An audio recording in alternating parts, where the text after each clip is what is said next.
Welcome to Mr. Horror.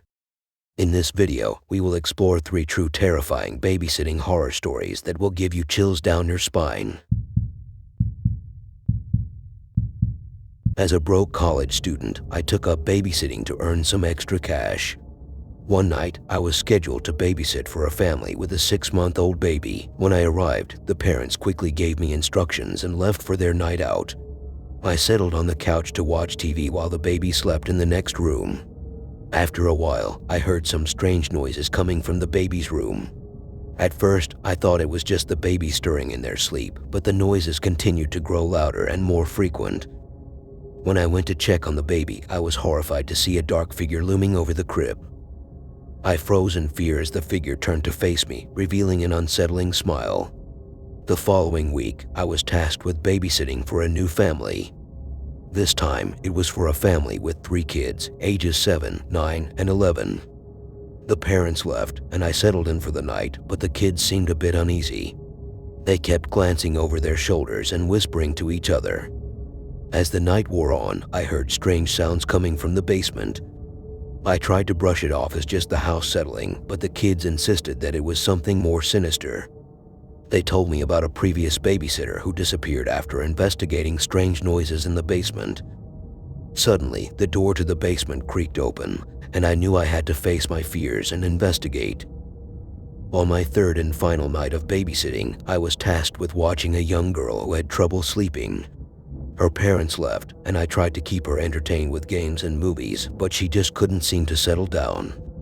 As we sat on the couch, I noticed a strange reflection in the window behind us. It looked like a man, but when I turned to look, there was no one there. Suddenly, the girl pointed to the window and screamed, "He's here." I turned around to see a man in a mask standing in the yard, staring directly at us.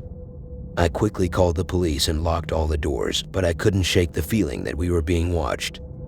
The police arrived and searched the area, but they found no trace of the masked man. As the parents returned home, I was shaking with fear. I never expected babysitting to be so terrifying, and I vowed to never take on another babysitting job again. My name is Emily, and I used to babysit for a family in my neighborhood. It was a typical Friday night, and I was watching the kids while their parents were out for dinner. The children were asleep, and I was in the living room watching TV. Suddenly, I heard a strange noise coming from upstairs. It sounded like someone was walking around. I thought it might be one of the kids, so I went upstairs to check. As I reached the top of the stairs, I saw a figure standing at the end of the hallway. It was a man with a knife, and he was staring right at me. I froze in fear, not sure what to do. The man started walking towards me, and I could see the glint of the knife in his hand. I turned and ran back down the stairs, grabbing the phone as I went. I called the police, and they arrived quickly, but the man had already fled. I quit babysitting after that night and never went back to that house again. I was babysitting for a family that had just moved into a new house. The parents told me that the house was old and had a few quirks, but I didn't think much of it. The kids were already in bed, and I was watching TV in the living room when I heard a strange noise. It sounded like someone was walking around upstairs. I went to check, but there was no one there. As I went back downstairs, I heard the noise again. This time, it was coming from the basement. I cautiously made my way down the stairs, and that's when I saw it. A figure standing in the corner, staring at me with glowing eyes. I screamed and ran back up the stairs, grabbing the kids and getting out of the house as fast as possible. I was babysitting for a family that lived in a large, old mansion.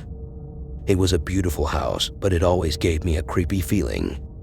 The children were already in bed, and I was sitting in the living room, reading a book when I heard a strange noise coming from the hallway. It sounded like someone was whispering. I got up to investigate, but there was no one there. As I went back to the living room, I heard the noise again. This time, it was coming from one of the bedrooms. I cautiously made my way towards the door and pushed it open.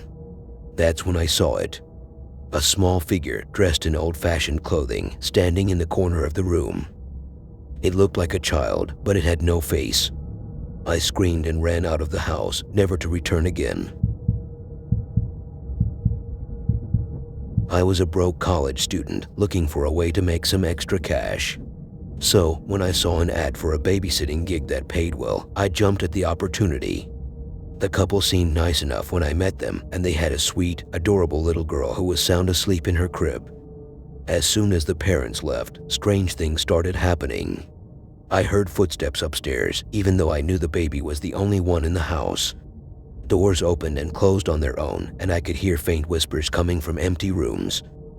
The hair on the back of my neck stood up, and I started to feel like I was being watched.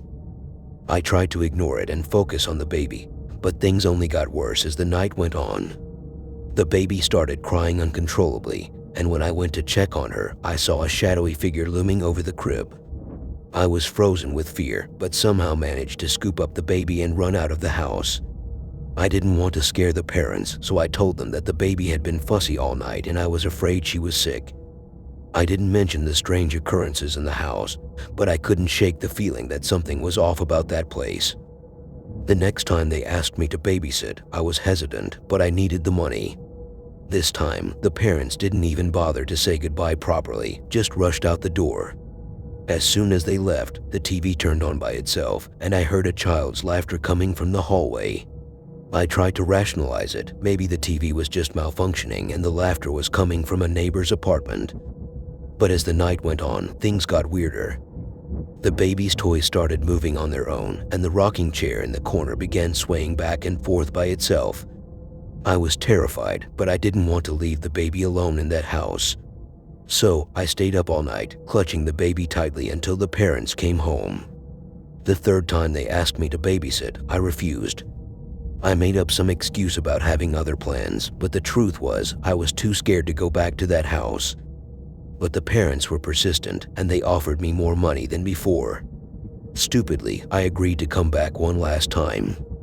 As soon as they left, I could feel the tension in the air. It was like the house was alive with a malevolent energy. This time, I could hear someone whispering my name, and when I went to check on the baby, I saw a woman in a white dress standing in the corner of the room. I was paralyzed with fear, but I knew I had to protect the baby. I grabbed her and ran out of the house, not even bothering to lock the door behind me. I never went back to that house again, and I never spoke to the parents after that night. But sometimes, when I'm alone in the dark, I can still hear that whispering voice calling my name. Thank you for joining me for these terrifying babysitting horror stories.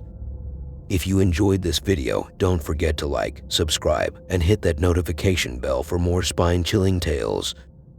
And remember, next time you're babysitting, be sure to keep an eye out for anything that might go bump in the night.